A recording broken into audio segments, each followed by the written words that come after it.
សម្រាប់ខ្ញុំទទួលហេតុអីដោយសារតែ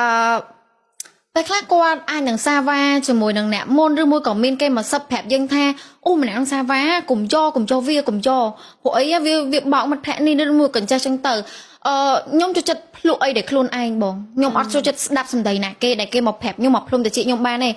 មនុស្សខ្ញុំគឺខ្ញុំចូលចិត្តភ្លក់រសជាតិនឹងខ្លួនឯងថារសជាតិនឹងវាល្វីងឬមួយក៏ផ្អែមឬមួយក៏ដូចពាក្យអីដែលគេនិយាយអត់បើសិនជាដូចពាក្យដែលគេនិយាយអូខេយើងយកវាជាប័ណ្ណពិសោធន៍តែបើសិនជា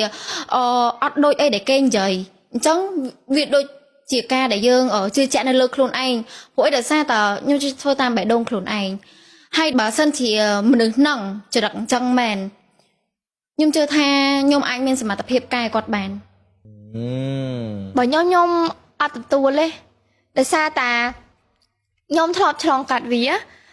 មនុស្សប្រុសនៅពេលមនុស្សប្រុសគាត់តែងតែមានអ្នកហាដោយតែមនុស្សស្រីទេគាត់នឹងប្រាប់តគ្នាថាចេះចឹងទៅជួនកាលយើងអត់បានទៅអីមួយគាត់ទេទៅគាត់ប្រាប់ថាចេះអ្នកថៃហ្នឹងអញញ៉ែហើយ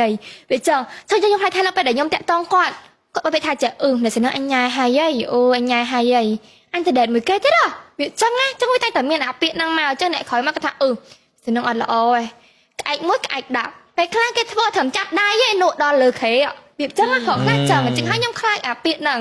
ចឹងសុខចិត្តថាបើសិនជាគេសាវ៉ាហើយបាច់ទៅល្អជាង